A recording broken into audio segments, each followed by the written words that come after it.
पेट में सेब का पेड़। एक सोहनपुर नाम का एक छोटा सा गांव था। उस गांव में पिंकी और चिंटू नाम के दो गरीब भाई बहन थे। उन दोनों ने अपने माता पिता को एक हादसा में खो दिए थे, इसलिए एक दूसरे के प्रति बहुत प्रेम था। दोनों हर दिन जंगल में जाकर फल और लकड़ियां तोड़ लाते और उन्हें गांव में बेचा करते। वो कमाए हुए पैसों से ही उनका घर चलता था। एक दिन कुल्हाड़ी लिए चिंटू पिंकी की राह देख रहा था। दीदी, क्या अभी तक तुम्हें अपनी फलों की टोकरी नहीं मिली? पहले ही बहुत देरी हो चुकी है, तुम और देर कर रही हो, जल्दी आ जाओ दीदी। तभी पिंकी अंदर से फलों की टोकरी लेकर बाहर चिंटू के पास आई। इतना चिल्ला क्यों रहा है? चिंटू भूल गया क्या 2 दिन पहले तुम देरी की? क्या मैं ऐसे ही चिल्लाई थी? नहीं न, तेरे आने तक इंतजार किया न। दीदी, तुम मेरी बात को समझ ही नहीं रही हो। कुछ दिनों पहले तूफानी हवा आई थी, तब एक बड़ा सा सेब का पेड़ उखड़ कर गिर गया था ना। हाँ जानती तो हूँ, पिछले 2-4 दिन से तो उसी डाली को काट कर ला रहे हैं बेचने के लिए। उसी पेड़ के फलों को तोड़कर तो हम खा रहे हैं। अगर हम जल्दी से नहीं जाएंगे तो हमसे पहले कोई और पहुंचकर फल सफाचट कर देगा और न ही हमें लकड़ियाँ मिलेगी। फिर तो हमें बहुत तकलीफ होगी दीदी। ऐसे ही बात करते करते जंगल की ओर निकल चले। कुछ दूर चलने के बाद उस टूटे हुए सेब के पेड़ के पास पहुंच गए। उन दोनों ने उन डालियों को काटने की सोची। चिंटू कुल्हाड़ी से पेड़ की डाल को काटने लगा। ये देखकर पिंकी बहुत दुखी हुई। पेड़ पर ऐसे वार मत करना, मुझे बहुत दुख हो रहा है। वैसे भी हमें लकड़ियों का क्या जरूरत, इतने सारे फल तो लगे हैं, हम इसी को तोड़कर बेच सकते हैं। इसमें इतना दुख होने की क्या जरूरत है?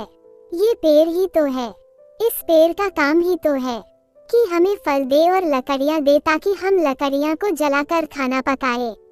यही तो काम है पेड़ का। नहीं चिंटू, इस पेड़ में भी जान होता है। इस पेड़ में तो अब भी जान बाकी है। ये कितना हरा भरा है। हाँ तो इन बातों का क्या फायदा दीदी? मुर्गी और बकरी में भी जान होती है। जब हमारा मन करता है तो क्या हम उन्हें नहीं खाते? बोलो, ऐसी बात नहीं है चिंटू। अब हम फलों से काम चला सकते हैं, न उतने पैसों में खुश रह सकते हैं, न इतना लालच क्यों करना। और इस पेड़ पर वार मत कर। चिंटू ने पिंकी की बात नहीं सुनी और कुल्हाड़ी से पेड़ की डालियों पर वार करने लगा। पिंकी पेड़ पर लगे उन फलों को तोड़कर टोकरी में भर रही थी, पर वे दोनों इस बात से अनजान थे कि वे पेड़ मायावी था, उन दोनों की हर बात को सुन रहा था। पेड़ ने मन ही मन कहा, बार बार कुल्हाड़ी के वार से पेड़ को कितना दर्द होता है। इस बात का अंदाजा चिंटू को करवाना होगा, तभी इसे किसी की जान की कीमत समझ में आएगा। जिसे खुद की प्राणों की कीमत समझ में आए, वही दूसरे की प्राणों की कीमत कर पाएगा। उस पेड़ से एक सफेद धुआं निकला जो पिंकी के इकट्ठे किए फलों में से एक फल में चला गया। चिंटू ने लकड़ी डोई और पिंकी ने फलों की टोकरी ढोकर गांव की गली गली घूमकर बेचने लगे। आखिर में एक बड़ा सा सेब बच गया, जिसे लेकर पिंकी और चिंटू अपने घर पहुँचे, क्योंकि चिंटू को बहुत भूख लगी थी। टोकरी में बचा वो एक सेब उसने खा लिया। चिंटू का पेट भर गया और पिंकी ने खाना खा लिया। फिर वे दोनों अंधेरा होने पर सो गए। अगली सुबह जैसे ही चिंटू ने अपनी आंखें खोली, एक अजीब सा चीज देखकर वो चौंक उठा। उसके पेट से सेब का पेड़ बाहर निकला हुआ था, जिसे देख चिंटू बहुत घबरा गया। दीदी दीदी कहाँ है? तू जल्दी से मेरे पास आ जा दीदी। क्या हुआ होगा ये सोचकर घबराई हुई पिंकी अपने भाई के पास पहुंची और उसे देखने लगी। चिंटू के पेट में सेब के पेड़ को देखकर चौंक गई। चिंटू, ये क्या हुआ? तेरे पेट से सेब का पेड़ कैसे उग गया? अच्छा घबरा मत, मैं अभी किसी से पूछ कर आती हूँ। नहीं नहीं दीदी, जल्दी डॉक्टर के पास ले चलो।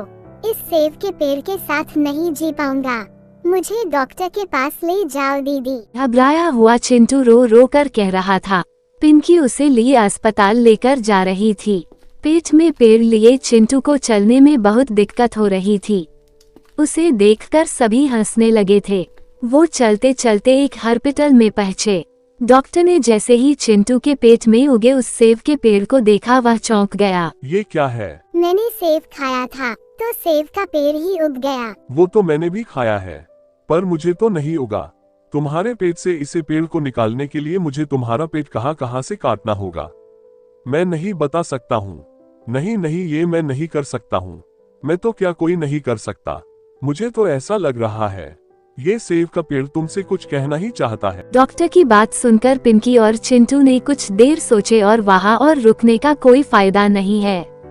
उन दोनों ने वहां से चल दिए और सीधा जंगल की ओर चल दिए और उस सेब के पेड़ के पास पहुंचकर चिंटू और पिंकी ने हाथ जोड़कर विनती की। चिंटू, जब डॉक्टर ने तुमसे ये कहा कई बार काटने से ये पेड़ नहीं निकल पाएगा, तो तुझे कितना दुख हुआ होगा। तब तुम मुझ पर कुल्हाड़ी से बार बार वार करते हो, मुझे भी इतना दर्द होता है। तुझे समझने के लिए ही मैंने ऐसा किया है। पेड़ की बातें सुन चिंटू को सबक मिल गया। मुझसे बहुत बड़ी गलती हो गई है, मैं ऐसा कभी नहीं करूँगा। पेड़ ने चिंटू के पेट से पेड़ को गायब कर दिया। उस दिन से चिंटू और पिंकी पेड़ पौधे की रखवाली करने लगे। कहानी से सीख, इसीलिए हमें पेड़ पौधे को नहीं काटनी चाहिए, बल्कि उसे देखभाल करनी चाहिए। धन्यवाद।